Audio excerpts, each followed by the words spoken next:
Vextir. Í dag stór dagur. Anna frá Íslandi og Morten frá Danmörku eru bæði að kaupa sér fasteign. Hvort sig tekur 30 milljóna króna lán fyrir 70% af verði eignarinnar til 30 ára. Svo komið að því að borga. Vegna þess hve háir vextirnir eru á Íslandi þarf Anna að greiða töluvert meira af sínu láni í hverjum mánuði. Svo við tölum nú ekki á ári. Eftir 30 ár hefur Anna greitt töluvert hærri upphæð fyrir húsið sitt.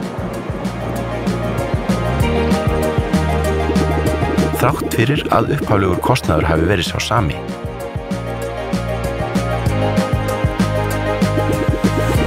Þetta sanngjarnt?